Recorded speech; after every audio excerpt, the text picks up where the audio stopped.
Las Vegas lands fast with new residencies, big concert announcements, and unfortunate news for us locals. Tourism is down again, which we will address a little later. But despite that, for December, you get holiday crowds, NFR energy, weather shifts, and a strip that never stops changing. Here is everything you need to know for this month's Las Vegas news for December 2025. The Las Vegas F1 Grand Prix 2025 has wrapped up, and Max Verstappen took first place again, closing the gap with Lando Norris and becoming the first repeat winner in Las Vegas. The crews and visitors clear out now while the teardown continues through Christmas Eve, after which time it will give the city and us a break after months of congestion. Race officials are working toward a long stay in Las Vegas, unfortunately. The current agreement runs through 2027, but partners like Caesars and MGM have already extended support through 2030, and talks are active for an additional 5 to 10 year extension. Are you kidding? If those deals close, the Grand Prix could remain in Las Vegas for, wait for it,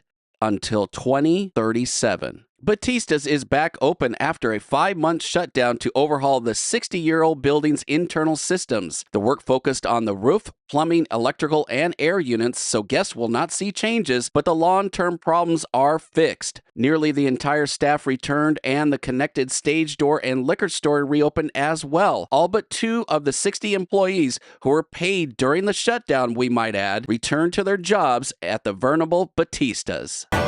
Welcome to my Alice Cooper and Chris Angel team up at Planet Hollywood for a 2-night show called Welcome to Our Nightmare. You get Alice's 5 decades of rock history, more than 50 million albums sold, plus Chris's signature illusions in one loud theatrical hit. Select dates land in early March, and tickets are already on sale now. Pacifica Vegas is a new 3-story retail dining and entertainment project planned for a 3.2-acre site in Chinatown on Spring Mountain between Polaris and Procyon. The $70 million development will span 116,000 square feet with its own parking garage, and construction is set to start by next summer and finish in late 2027. The developer expects strong demand because Chinatown storefronts lease fast at high rents.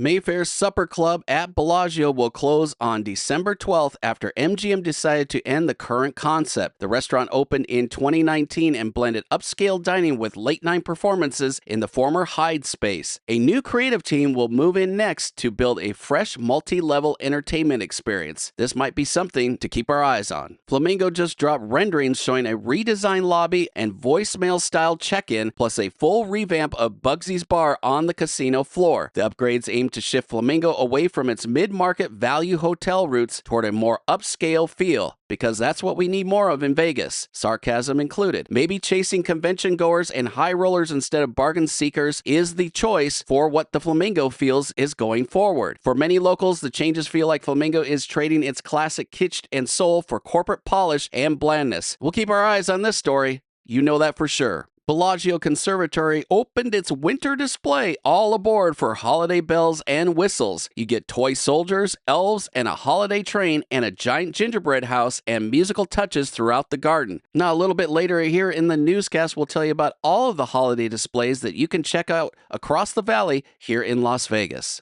Guns N' Roses return to Allegiant Stadium next August for a stop on their new world tour, where their hits still draw huge crowds. Their debut album remains the top-selling U.S. debut, 1987's Appetite for Destruction. It is the best-selling U.S. debut album ever. The band's hits are, of course, Welcome to the Jungle, Paradise City, November Rain, and also, of course, Sweet Child of Mine. Select dates include the August show at Allegiant, and tickets go on sale December 5th. Well, unfortunate news to report again, Las Vegas tourism numbers are down. LVCVA reports a sharp drop in its fiscal first quarter numbers, driven by lower room taxes from July through September. Room tax revenue fell 14% year over year to $73.9 million. Room rates dipped to an average of $137, and occupancy slid to 76%. With visitation softening, the agency doubled its marketing budget to $52.5 million, a sign of how serious a slowdown has become.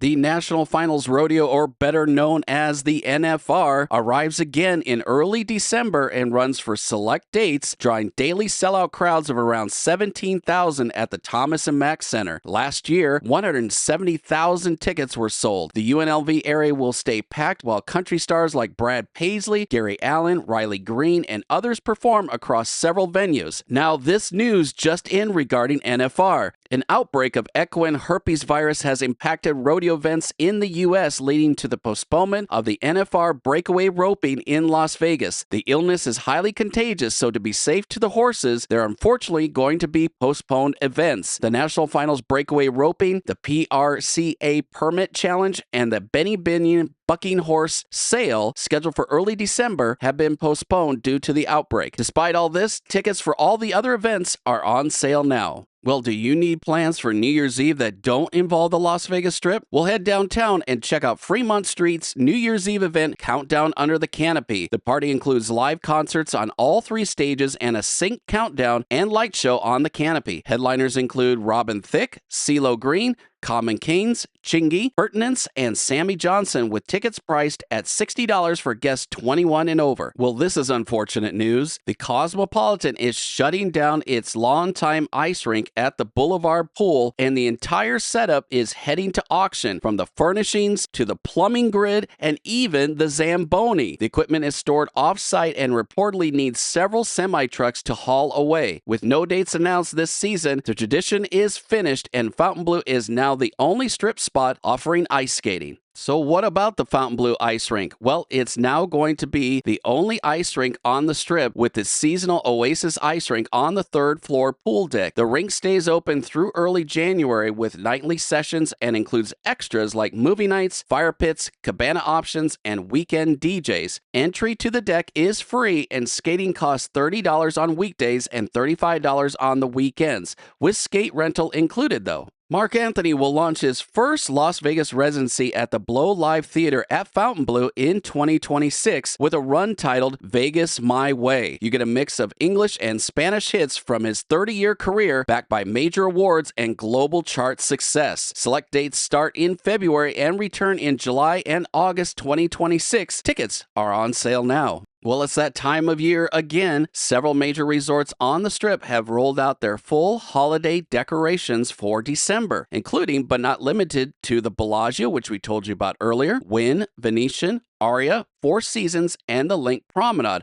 all have complete seasonal setups. These locations bring the holiday atmosphere to the Strip, even with the Cosmo rink gone. Also, don't forget about the glittering lights at the Speedway, only 15 minutes north of the Las Vegas Strip, the LV Ballpark in Summerlin for Enchant Christmas, only 20 minutes west of the Strip, and Ethel M's in Henderson, to name a few off-strip locations to get into the holiday spirit. To see what you can expect from all these locations, just search for them on our channel. There's also one new one that we need to tell you about. This year, it's called Electric City, that is in Henderson as well. We will go check this out and report back to you what we thought of it. Well, Jeff, what is the weather like in December? Well, December stays cool with daytime highs in the upper 50s and nighttime lows in the mid 30s. Rain is scarce with less than an inch for the month, and most days stay sunny or partly clear. Snow shows up once in a while, with the last notable dusting on the Strip in 2019 and the last major snowfall in 2008. It's time to break out that jacket if you're visiting Las Vegas in December. Siegel's 1941 at El Cortez is set to close next year, with reports pointing to April or sometime in the second quarter of 2026. The kitchen will undergo a full remodel and the dining room might follow. The space is expected to reopen as a steakhouse. Well, that wraps up December's Las Vegas news. Tell me which story stood out to you and drop it in the comments below. And if this video was helpful for you, please hit that thumbs up and subscribe to J&K Stay in Vegas, your Las Vegas locals. Take it one step further. Turn on those bell notifications that alert you to all of our new videos, including our live streams, which we do every Saturday night. All right, everybody, until the next one, stay safe and stay silly. Bye-bye, everybody.